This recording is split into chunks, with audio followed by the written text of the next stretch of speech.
Pasukan elit Kostrad TNI dikerahkan tembus Papua buat gebuk OPM.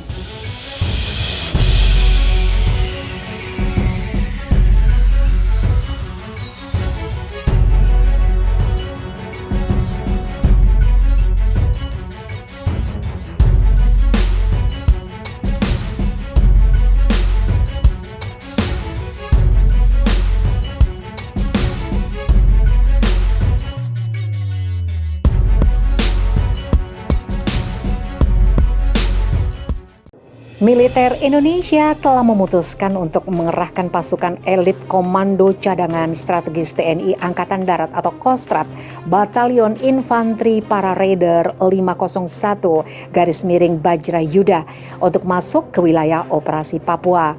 Pasukan elit Batalion Pemukul Kostrad TNI yang dikenal memiliki kecepatan serangan tempur itu dikerahkan ke Papua sebagai Satuan Tugas Pengamanan Perbatasan atau Satgas Pamtas Penyangga Mobile RI Papua Nugini. Sejauh ini dari informasi resmi yang dikutip Viva Militer Rabu 27 Januari 2021 dari Divisi Infanteri 2 Kostrad, sebanyak 450 prajurit TNI AD Yonif Para Raider 501 _BY dalam kondisi siap diberangkatkan. Panglima Diviv 2 Kostrad Mayor Jenderal TNI Tri Yuniarto juga telah mendatangi markas pasukan lintas udara TNI AD itu untuk memeriksa kesiapan pasukan menjalankan operasi Satgas Pamtas Penyangga Mobile RI Papua Nugini tersebut. Dalam pemeriksaan itu, ada sebuah amanah penting yang disampaikan Majen TNI Tri kepada Yonif Para Raider 501 _BY, dan hal itu terkait tugas utama di medan operasi nanti. Menurut Majen TNI Tri, di medan operasi nanti, pasukan yang dipimpin dan Satgas, Letnan Kolonel Infanteri Arfa Yuda Prasetya akan fokus untuk menetralisir gangguan-gangguan keamanan yang dilancarkan kelompok separatis bersenjata OPM Papua. Bahwa tugas operasi yang akan diemban adalah tugas kehormatan dan sekaligus kepercayaan yang harus diemban oleh prajurit Yonif Para Raider 501 Kostrad. Fokus dari tugas ini adalah untuk menetralisir berbagai ancaman keamanan dari kelompok separatis bersenjata yang telah menunjukkan niatnya memisahkan diri dari bingkai NKRI melalui berbagai aksi separatisme. Itu yang disampaikan Majen TNI Tri. Jika berkaca pada beberapa kejadian belakangan ini sangat wajar jika TNI sangat fokus pada penanganan gangguan keamanan oleh OPM. Sebab dalam 2 bulan terakhir saja sudah 4 prajurit tempur TNI yang gugur akibat ditembak OPM di Intan Jaya. 3 prajurit dari Yonif Raider 400 _Banteng Raiders dan 1 prajurit dari Yonif Raider 408 _Subbrasta. Perlu diketahui, batalion yang berada di bawah Komando Brigade Infanteri Lintas Udara 18 Trisula Kostrad ini bukan pasukan tempur biasa.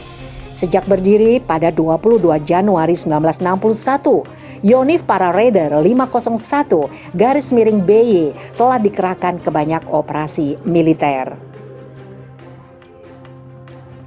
Bahkan mereka pernah berhasil merebut kota Dili pada 7 Desember 1975. Ketika itu, sebanyak 285 Yonif Para Raider 501 _BY dan Brigif 18 bersama dengan prajurit dari Grup 1 Komando Pasukan Khusus atau Kopassus terlibat dalam pertempuran dahsyat melawan pemberontak Fretilin. Misi bernama Operasi Seroja itu berhasil dengan sukses meskipun 35 prajurit TNI kala itu gugur dalam pertempuran. Dengan reputasi mengerikan ini, kelompok separatis OPM Papua wajib gentar dengan kehadiran pasukan Yonif Para Raider 501 _BY Kostrad. Terkait penembakan oleh KKB Papua yang kembali tewaskan prajurit TNI. 3 hal terkait penembakan oleh KKB Papua yang kembali tewaskan prajurit TNI. Kembali prajurit TNI gugur dalam kontak senjata dengan kelompok kriminal bersenjata KKB Papua. Pratu Roy Febrianto anggota Yonif 400 BR tewas usai kontak langsung di Titigi, Distrik Hita Dipa, Kabupaten Intan Jaya.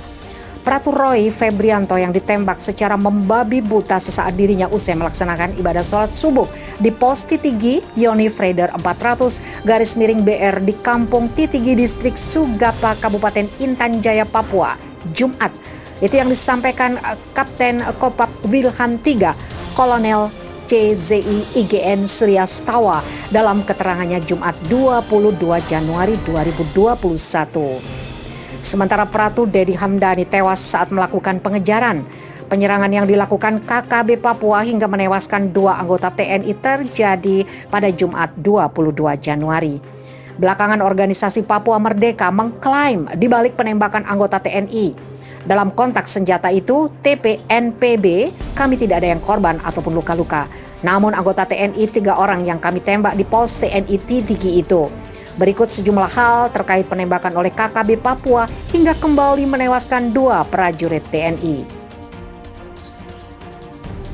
Pratu Roy Febrianto luka tembak di dada. Pratu Roy Febrianto mengalami luka tembak di dada sebelah kanan. Anggota Yonif 400 BR tersebut meninggal setibanya di Rumah Sakit Mitra Masyarakat Timika setelah dievakuasi dengan menggunakan helikopter Jumat 22 Januari. Hal itu dibenarkan oleh Kepala Penerangan Kogab Wilhan III, Kolonel CZI IGN Surya Stawa, terkait adanya insiden kontak tembak di Titigi hingga menewaskan prajurit TNI. Dari insiden tersebut, Surya Stawa menjelaskan bila Pratu Roy telah tertembak dari jarak 200 meter oleh KKB pada saat melaksanakan pembersihan usai melaksanakan ibadah sholat subuh. Sebelumnya, tercatat 2 anggota Yonif 400 BR juga meninggal saat kontak tembak dengan KKB Papua.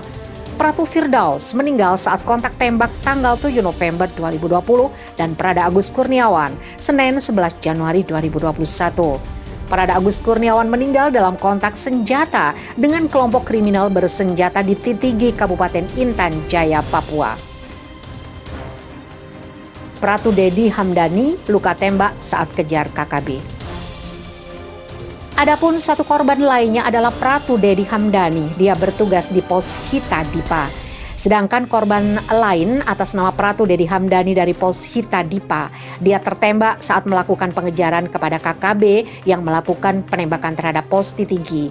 Dia mengatakan jika Pratu Dedi ditembak secara membabi buta oleh KKB dari arah ketinggian di hutan yang terletak antara Kampung Sugapa Lama dan Kampung Hita Dipa. Praka Anumerta Roy akan dimakamkan di TMP Cikutra, Bandung.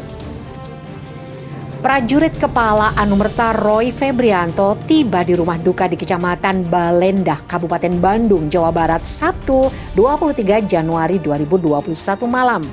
Ayah Praka Roy, Kuspriyadi, 53 tahun mengatakan jenazah anaknya itu dibawa ke rumah duka setelah mendarat di Jakarta dari Papua. Jenazah tiba dengan dibawa menggunakan ambulan Komando Garnisun Tetap pada pukul 20:44 waktu Indonesia Barat.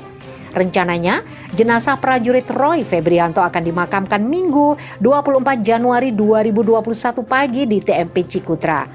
Kuspriyadi mengatakan, Roy merupakan anak pertama dari 2 bersaudara.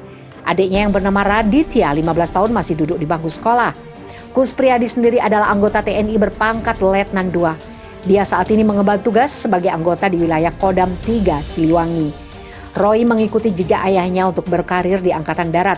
Usai lulus sekolah, Kuspriyadi mengatakan anaknya itu memang tidak ingin melanjutkan pendidikan ke perguruan tinggi.